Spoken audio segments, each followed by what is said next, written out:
Hey moms, Katie here with another Live and Learn for MOMnation. And I am so excited because I have JoAnn Crohn here with us. She is our No Guilt Mom, yes? Yes, no guilt mom. All right, you're the creator of the No Guilt Mom blog. Yes, Tell that us is a little the. bit about So, No Guilt Mom, I've started the blog about, oh my gosh, it's been 5 years now. it. Wow. And it all started when I'm a former elementary school teacher, and I went on maternity leave right when my son was born, my second, because he was born in July and I didn't want to go back to a new class with a substitute. Makes And sense. I was all for staying at home. Like, I was like, I'm just going to enjoy this year. And then in like 6 months in, I'm like, I need something. I need an outlet. I'm going crazy just talking to a baby. Because you know how it is. I know, I know. You need adult interaction. And so I decided, you know what? I want to get out of the house, and I don't see anything out there for moms at the time that tells you where you can go in Phoenix with a kid and what it's like doing it with like a 6-month-old. So Mhm. that's how I started the blog. It was just going to different places in the Phoenix area and reviewing them and giving moms my best tips and tricks. Love that. So basically, like, hey, this restaurant has a changing table in the bathroom. This one does not. Because that was my biggest problem, JoAnn. Well, one of them. Because I had my kid in February, right? So by Yeah. the time June, July rolled around, I was feeling pretty confident as a mom, didn't have to leave the house with everything and the kitchen sink, like just everything, left the kitchen sink at home. Yeah. And it's super hot. It's like 120 bazillion degrees out. You don't want to change your kid in the trunk of the car or whatever. And there's these Yeah. restaurants and places with no changing tables. No. Yeah, giving those kind of tips and seeing like, okay, is it really a quiet environment, or if when my kid is going to like throw a tantrum and start screaming for no reason, am I going to be like kicked out? Because you have those fears. You're like, I don't want to cause a problem for anyone else when I go here. So I want to give moms like the heads up as to what to expect so that they can be prepared and feel really confident, like getting out of the house. I'm in love with that idea. I just so in love with it because I remember going, my kid was maybe 4 or 5 months old. And I remember going to Camelback Mountain hiking, Mm-hmm. and I didn't take him with me, but there were some other moms there that kind of looked like they'd never been there before and decided that their kids same age as mine, they were going to take up Camelback. Yeah, that's rough. Camelback's rough for adults. Tell me about it. So I think this is brilliant. So is this something, did it evolve, or are you still doing this type of thing today? It evolved from there. When I started talking about going different places with kids and my son started getting a little bit older, we were in Target one time, and he was like 18 months old, and he had a massive meltdown, like right there by the carts. It was like the Target near Chandler Mall. Oh, no. And I was just fed up at that point, dealing with all the tantrums. And being a former elementary school teacher, like I was using everything in my like wheelhouse to like kind of like coax him out of it. But at one point I'm like, you know what? A lot of other moms are probably experiencing the same thing. So I snapped a picture of him on the floor of Target in like mid tantrum. And I'm like, I need to share this. And it was really well received. And that's when I wrote a post about how to deal with a tantrum in public, a toddler tantrum in public. Because it was so funny during that same Target shopping trip, after he'd calmed down, I ran into another mom struggling with her kid in the aisle, and she looked at him and she's like, oh my gosh, he's so well behaved. I'm like, no, you don't know. Right? You have no idea. He just like gave me everything he had a little bit ago. So you felt like this sisterhood with this other poor mom. Yeah. And how like we may see kids who are totally like, we think they're well behaved, and like other moms who have it all together. But I mean, no one has it completely together. Everyone's kids like melt down and become overwhelmed. But I think like it's assumed that moms should know how to deal with every behavior problem. Like it should be instinctual, but it's not instinctual, not at all. We need to stop shitting on ourselves, I like to say. Exactly. We should stop. That's a great, I'm going to use that. We should stop shitting on ourselves. But like when I became a teacher, I too thought that like managing behavior should be something that I know how to do, but it's not. It's a skill that's taught, and it's a skill that's taught to new teachers. And I thought, well, what if I share the skills that I have as a teacher and that were taught to me with moms so that they can handle their kids better and at least experience some peace of mind knowing that, you know, what things are developmentally appropriate when like their kids are having tantrums so that they don't, that moms don't blame themselves for their kids' behavior and know instead what's age appropriate and how to deal with it from there. Awesome. So I love that. I love using what you've kind of, your skills that you know, gained through formal education and whatnot, and then your experience being in the classroom, kind of using that and applying it toward your writing in order to help educate and just make moms feel better. Yes. Because we have so many things that stress us out and so many things that we should on ourselves for. And so I love that. And I always admire my kid's teacher because she just seems to have so much patience and they listen to exactly what all she does is clap and they're like at attention. And I'm thinking like, what kind that of took so much work. It's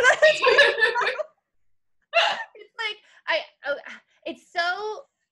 I struggle with comparing kids to dogs, but there is like, when you watch a dog training show like Cesar Millan or something like that, you see that there's all this training that goes into having people react in a certain way. And the same really goes with parenting. There is so much practice and there is so much consistency that goes into having a behavior happen automatically. I run a Girl Scout troop and they're all my daughter's age. They're all 5th graders now, but I started with them in 3rd grade.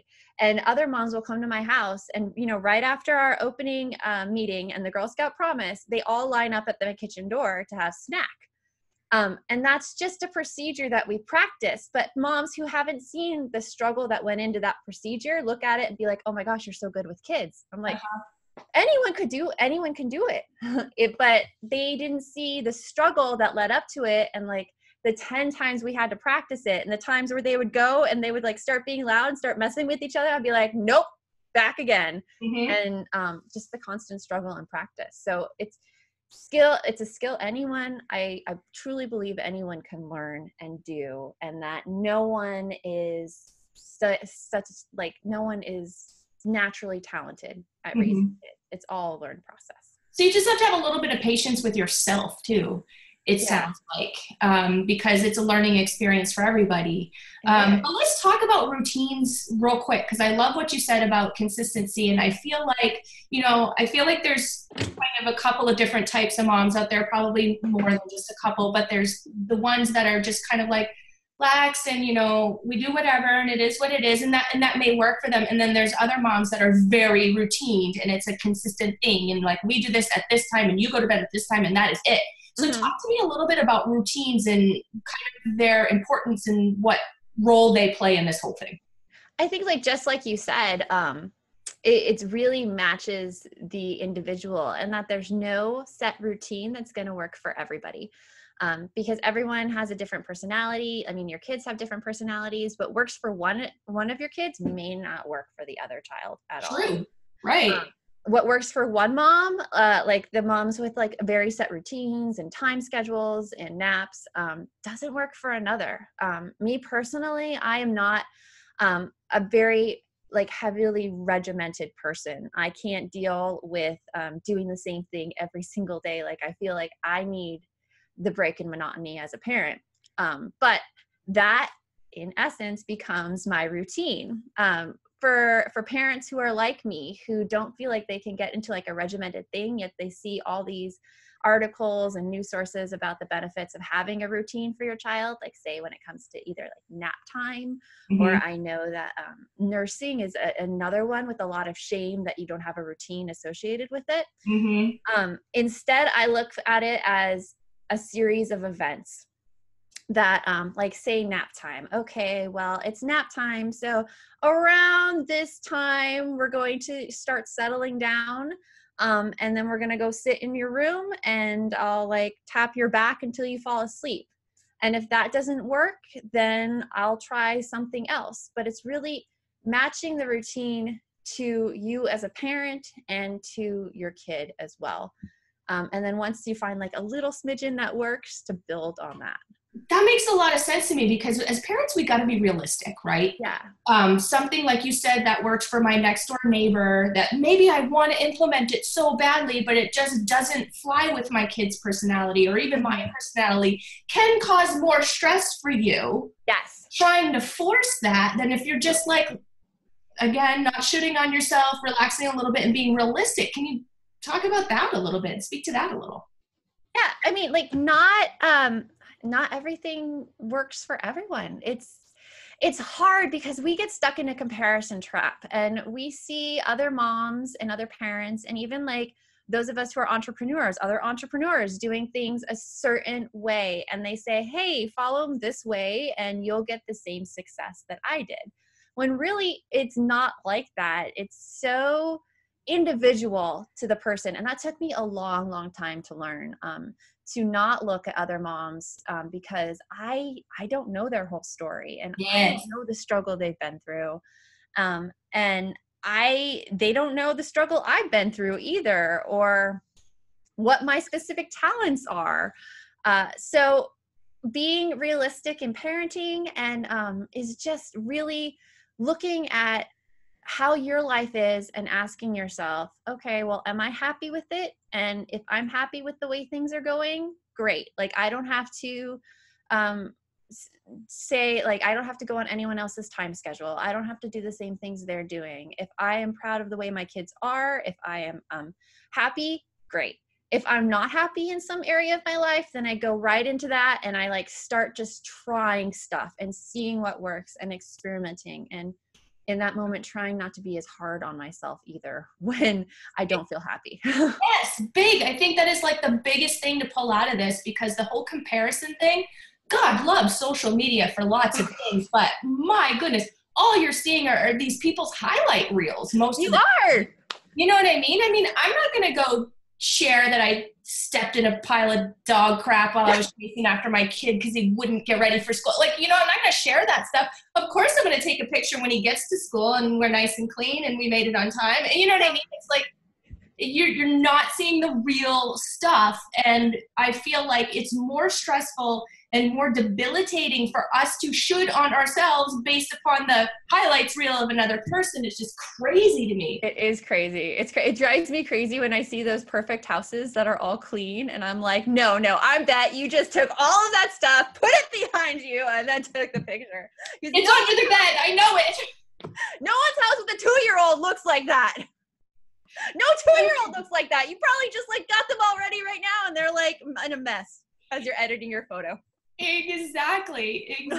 Too funny. There's this one meme out there. I can't remember where I first saw it, but it's like, you know, it's those like 6 pictures, like what the public sees and what I really see, what really happens, like all of that stuff. And it's like this perfect picture of this little, you know, selfie of a mom and a daughter. And then like the other pictures are all her going crazy. And I don't know. Anyway, I'm not explaining it right, but it's I know what you mean though. I know what you mean. Every picture like I post of my kids, I could post like 24 of them that did not look that way. Right? The getting ready, and then you got the one perfect one. And then you have to scroll through your live, like, you know how iPhones do the live, you have to scroll for the perfect picture, and you're like, okay. This one looks good. Oh, too funny, but big deal right there. I mean, we're making jokes about it, but huge, big deal. Stop stressing yourself out, moms. Just, it's all good. It's cool. Just as long as you're happy, right, JoAnn? Yeah. And you know what? I started No Guilt Mom because I feel a lot of guilt as a mom. Like I go in and I write about this stuff because it's kind of like my writing about it and trying to help other people through it is my personal therapy for myself. I write to people like I really need someone to talk to myself. Tell them to like, hey, this is not a big deal. You are amazing. And like today on Instagram, I posted something about how I was at a coffee shop and I posted, like I put my phone and I balanced it on my coffee cup so that I could take a picture of myself. I saw that. Yeah. And my husband was sitting right here and yet he had his headphones on. He was reading. I'm like, I don't really want to be a bother. But like, I personally know that it is my problem. I do not ask for help. And I see a lot of other moms not asking for help because we feel like, here's the should again, that if we were like more talented, or if we had it more together, or if we were fitter, we should be able to handle this ourselves. Like, why can't we ace life and do all the things? Like, obviously it's some personal flaw within us. Mm-hmm. That's the thought process that goes through our heads. And when that goes through our heads, like it's a shutdown. We become incapable of doing other things because we're constantly talking negatively to ourselves. Totally. I saw that this morning and I thought that was huge, like a huge point, because, and then what you went on to say was, then I'm all stressed out because I'm doing everything. Mm-hmm. So that's a big deal. Like, yeah. We're here, we're in families, in relationships, we help each other. And why don't we tap into that as moms? Yeah, exactly. It took and I feel like I'm fortunate that I have really grounded mom friends who are willing to call me out on things and tell me, hey, this isn't very realistic. Mm-hmm. Like with my whole Girl Scout troop, I was feeling overwhelmed, and my friend Shayna is like, well, why don't you just let us help, and like we can plan some meetings. And it's like the thought didn't even occur to me to ask for help. Mm-hmm. I totally felt it was my complete responsibility. And when she said that to me, and I'm like, I don't know why I haven't asked. Like, and then you shit on yourself for like not thinking of it. But yeah, there's so many people willing to help, and so many people who like derive satisfaction from helping, but aren't being given the chance. Right. Super huge deal right there too, is finding mom friends and a couple of people that you connect with, and stop feeling like, well, I don't have time because, I have my husband, I have a house, and I have my business, and That's okay. There's nothing set in stone that says in order to have a mom friend that is beneficial to your life that you can lean on, she can lean on you, means you have to like see them every Tuesday for coffee. Like, there's nothing that says that you have to do these things. Just open yourself up to these relationships and you'll find them. I think as moms, we kind of close down a little bit. We have some embarrassment for some of the things that we think that we should be. And we're all incredible in our own way, and we're all very unique, and we all have something to bring to the table. And it's sad when I see moms that close down versus open up, because it's just so much more beneficial when you connect. Yeah, I see that too. I see the moms who want to keep the private stuff private. Yeah. But at the same time, they're closing everybody else out around them who could really help and who can offer support and who have definite empathy for what they're going through right now. Heck yeah. And but that's neat. It's hard. And I think like I try to kind of counter that by being very open with my own personal struggles and what like embarrassing stuff that goes through my head, or like thoughts that I'm feeling, in the hope that someone else will see me write that about myself and be like, hey, if she has that going on, then I can be free to talk about that in my life as well. Exactly. Love that. Let's circle back real quick, if you don't mind, just real quick. Back to Target and your episode. Yeah. Because we've all been there, haven't we? Oh, yes. Do you have any suggestions, perhaps even how you handled that situation personally, but any quick tips for our moms that find themselves in a stressful situation? They're in public, the kid's doing the kid thing, and we need like tools. Like what can we grab out of our back pocket quickly? Yeah. So with the whole Target situation and with tantrums in general, it's really about emotional overwhelm on the kid's part. And when they go into a tantrum, they are not capable of understanding sentences. They can't follow directions. They really can't compute anything outside themselves in that instant. So my first thing is once I got over my annoyment and the taking of a picture, because I took a picture of him, and I got yelled at for that by many people. They're like, how insensitive are you to take a picture of your kid on the floor? I'm like, okay, whatever. But I got down to his level, and it's something that Dr. Harvey Karp, who wrote all the Happiest Baby on the Block books. And yeah. So this is a trick I got from that book, and it's start speaking to your kid in toddler ease, where you basically think of them as kind of a monkey who has gone into like his primal instincts and is throwing bananas on the ground and just like can't understand anything, like a caveman, really. And you talk to them in short sentences that really show that you know the emotion they're feeling. So I went to my son and I was like, you're mad. You're so mad. And I would like make the voice like that and try to match his emotion. You don't want to go to Target. You want to stay here on the floor. And I was like trying to be mad like he was. And then you get this switch in their behavior where all of a sudden, instead of them fighting you, they're like, yeah. And that's where you know that they are ready to like maybe be talked out of the tantrum after you've shown that you know what they're feeling like. And so once I get the yeah, I'm like, I immediately offer him some support. I'm like, do you want me to hold you? And usually that works with my son. He wants to be really held and hugged for a little while until he can get out of that like kind of caveman state of mind. And once he's out of that caveman state of mind, the tantrum's over. Sounds like this would work with husbands too. Just kidding. It's funny because my husband, who he's very self-aware because like I really go into like all this psychology stuff and everything, and he understands it as well. But he has bad cases of hangries so much that like if he's quiet, I'm like, here, food. Like I don't even talk to him. Oh, that's the best. That's an awesome tip. Something I've honestly never heard. And you know, emotion and like just making them aware that you know what they're feeling, but like really matching the emotion in your voice to their words, because they don't understand sentences. Like you can't go to them calm and be like, oh, you're so mad and I see you're feeling upset. And like, they don't get that. Yeah. You have to match their emotion like at their same level until they're like, yeah, I get it. Oh, that's awesome. Any other tips there? I mean, that's a fantastic one. I can't wait to try it out, actually. For little kids, it works really, really well. For older kids, like my daughter is 10, and when she is feeling upset, I go to her and my first goal is to empathize with her. And I can't use the caveman thing because she's 10, she sees right through that one. Right.